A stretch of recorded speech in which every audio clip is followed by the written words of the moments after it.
अस्सलाम वालेकुम। आज के हमारे लेक्चर का जो टॉपिक है वो है न्यूक्लियोफिलिक सब्स्टिट्यूशन यूनिमोलिक्यूलर यानी SN1 मैकेनिज्म। मैंने अपने प्रीवियस लेक्चर में SN2 मैकेनिज्म के बारे में जो है वो डिटेल से डिस्कस किया था। आज उसी की जो है ऑपोजिट जो है हम चलेंगे और इसका दूसरा मैकेनिज्म जो है वो न्यूक्लियोफिलिक सब्स्टिट्यूशन रिएक्शंस का अल्काइल हैलाइड्स की बात हो रही थी। तो इसके दो मैकेनिज्म्स थे, SN2 और SN1। SN2 को तो हमने डिस्कस कर लिया, आज हमने SN1 को डिस्कस करना है डिटेल से। तो हम लेक्चर शुरू करते हैं। सबसे पहले तो आपको पता होना चाहिए कि न्यूक्लियोफिलिक सब्स्टिट्यूशन रिएक्शन जो है वो अल्काइल हैलाइड्स के हैं। ग्रुप ऑफ कंपाउंड है ये अल्काइल हैलाइड, जिसमें जो एक कार्बन की चेन होती है जिसको हम R से रिप्रेजेंट करते हैं, उसके साथ कोई भी जो है हैलोजन का मॉलिक्यूल अटैच होता है। इसको ऐसे, इसकी जनरल रिप्रेजेंटेशन ऐसे होती है अल्काइल हैलाइड की। अब ये R कोई भी कार्बन की चेन हो सकती है। कार्बन की चेन के साथ जो है कार्बन की चेन होती है जिसके साथ उसने हेलोजन के साथ जो है वो बॉन्ड बनाया था। अभी एक्स की जगह भी ब्रोमीन, क्लोरीन, फ्लोरीन, आयोडीन कुछ भी हो सकता है। तो ये होती है अल्काइल हैलाइड्स। अब इन अल्काइल हैलाइड्स पर जब इलेक्ट्रोफाइल जो है वो अटैक करते हैं तो फिर दो मैकेनिज्म से वो अटैक करते हैं, दो प्रोसेस वो फॉलो करते हैं। एक होता है SN1 और एक होता है SN2। अब मैंने ज़रा प्रीवियसली थोड़ा सा बता दिया, अब हम डिस्कस करते हैं क्योंकि अब पता लग चुका है कि न्यूक्लियोफिलिक सब्स्टिट्यूशन रिएक्शन असल में क्या है, क्योंकि प्रीवियस लेक्चर में इसको मैंने डिटेल से डिस्कस किया था।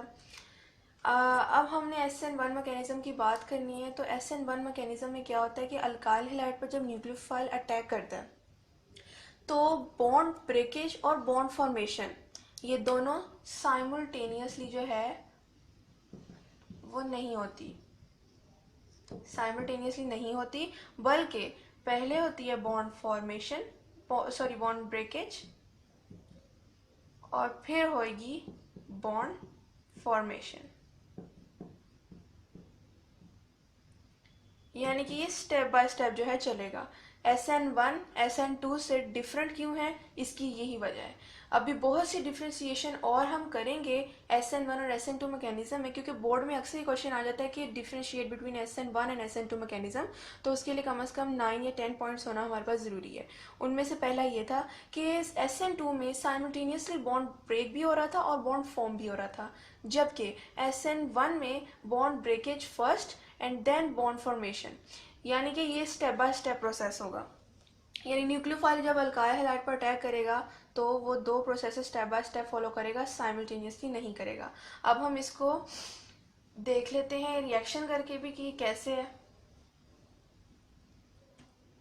सबसे पहले जो है हमने अल्काइल हैलाइड जो है वो लिया,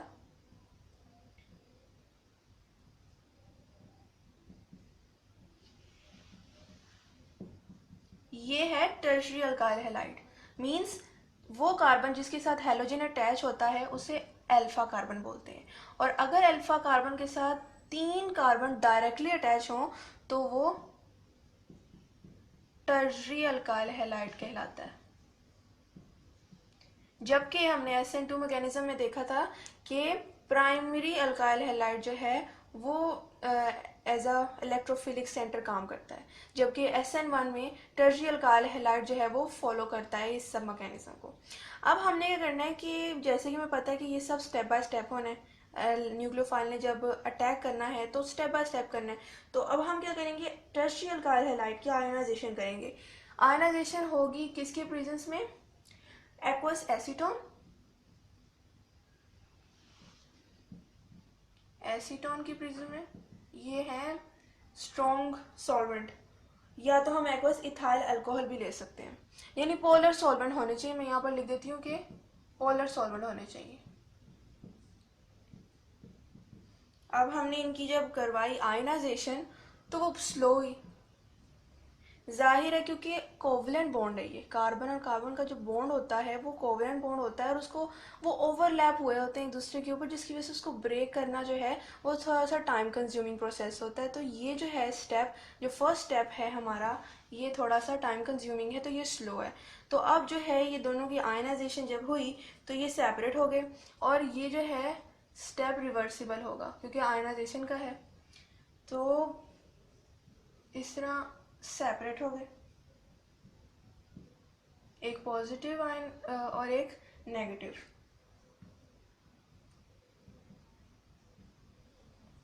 यूं। और हम हमारे पास जो है इलेक्ट्रोफिलिक सेंटर आ गया, यानी कि हमारे पास वो साइट आ गई जिस पे न्यूक्लियोफाइल ने जाके अटैक करना है। तो यहाँ पर हम कार्बोकेशन लिख देते हैं कि हमने कार्बोकेशन की है। अब हमें यहाँ पर हमें इतना ज़्यादा क्लाउड है तो हमें न्यूक्लियोफाइल को जो है वो अपनी अटैकिंग साइट नहीं मिलेगी। हालांकि जब हमने इसकी आयनाइजेशन करवाई स्ट्रॉन्ग सॉल्वेंट, पोलर सॉल्वेंट के अंदर, तो फिर ये अपने आयंस में डिस्ट्रीब्यूट हो गए, जिसकी वजह से अब न्यूक्लियोफाइल जब अटैक करेगा तो उसको अपनी रिएक्शन साइट जिसके साथ उसने जाके बाइंड करना है वो उसको आसानी से मिल जाएगी। तो ये था हमारा फर्स्ट स्टेप। दरअसल फर्स्ट स्टेप जो है उसमें हमें कार्बोकेटाइन जो है हम बना लेते हैं। दूसरी बात हमारा जो है ये रेट डिटरमाइनिंग स्टेप भी है। ये रेट डिटरमाइनिंग स्टेप इसलिए है क्योंकि एक तो ये स्लो है और इसी पे ही डिपेंड कर रहा है न्यूक्लियोफाइल का अटैक होना। इस स्टेप के बगैर न्यूक्लियोफाइल अटैक नहीं कर सकता, इसीलिए ये हमारा रेट डिटरमाइनिंग स्टेप है। इसी पे डिपेंड कर रहा है सारा मैकेनिज्म। अब हम देख लेते हैं सेकेंड स्टेप क्या है। ये हमारा फर्स्ट स्टेप हो गया। अब सेकेंड स्टेप में न्यूक्लियोफाइल ने इस वाले कार्बोकेटाइन जो हमने आयनाइजेशन के थ्रू जो है ऑब्टेन किया है उस पर अटैक करना है। ये मैं दोबारा लिख रही हूँ, जो हमने कार्बोकेटाइन जो है वो ऑब्टेन किया था थ्रू आयनाइजेशन। तो अब ये है न्यूक्लियोफाइल, ये है न्यूक्लियोफाइल हमारे पास। अब इसने अटैक करना है और ये जो स्टेप है ये फास्ट होगा। ये फास्ट क्यों होगा? क्योंकि आयंस है, इन दोनों की जो पॉजिटिव और नेगेटिव की जो आपस में अट्रैक्शन है, अट्रैक्शन जो है वो हमेशा फास्ट होती है। इसमें कोई बॉन्ड ब्रेकेज नहीं है, इसमें सिर्फ बॉन्ड फॉर्मेशन है। तो ये स्टेप जो है वो फास्ट होगा। अब क्या होगा कि जो है न्यूक्लियोफाइल वो कार्बोकेटाइन के साथ जो है बॉन्ड बना लेगा।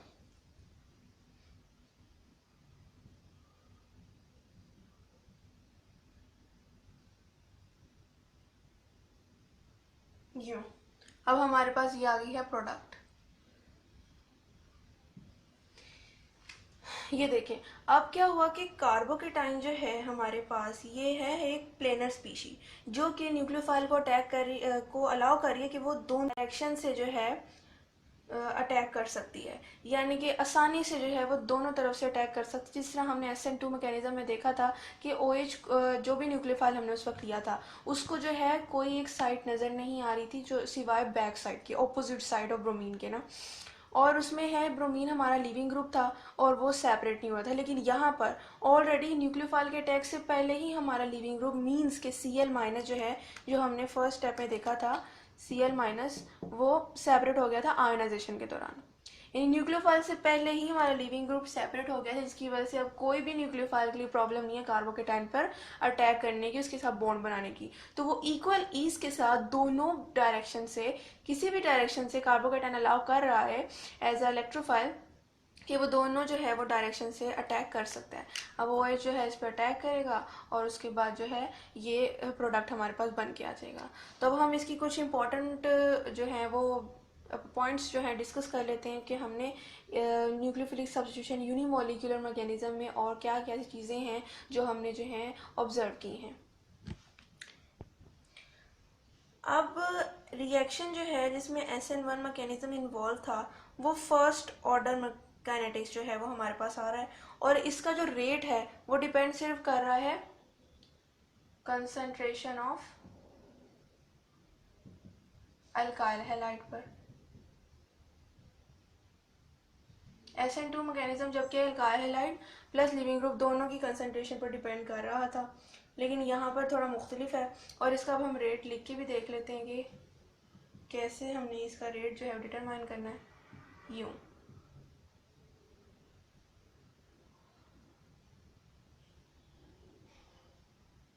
ये हमारे पास रेट आ गया और रेट से हमारे पास ऑर्डर भी जो है हमें पता लग गया है कि 1 है, क्योंकि इसमें सिर्फ 1 मॉलिक्यूल जो है वो टेक पार्ट कर रहा है हमारे रिएक्शन को प्रोसीड करने के लिए ना।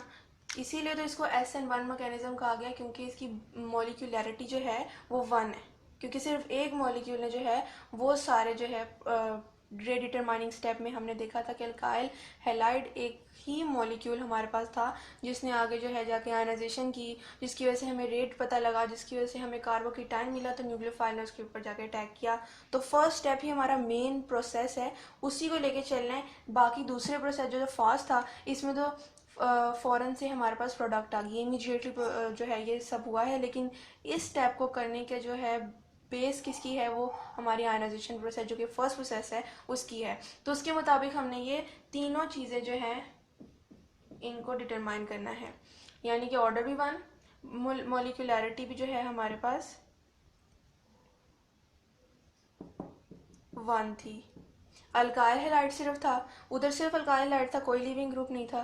सिर्फ अल्काइल हैलाइड की कंसंट्रेशन ने जो है रेट डिटरमाइन किया है, इसीलिए रेट सिर्फ अल्काइल हैलाइड की कंसंट्रेशन पे डिपेंड करता है। जितना अल्काइल हैलाइड का कंसंट्रेशन होगी उतना ही हमारा रेट फास्ट या स्लो होगा। तो अब मैं लास्ट पे ये भी बताती चलूँ कि जो SN2 मैकेनिज्म थे उनको फॉलो करता था सिर्फ प्राइमरी अल्काइल हैलाइड, मींस वो अल्काइल हैलाइड जिसके अल्फा कार्बन के साथ डायरेक्टली सिर्फ एक ही कार्बन अटैच हो या कोई अटैच ना हो। तो इस वाले मैकेनिज्म को फॉलो करता है टर्शरी अल्काइल हैलाइड।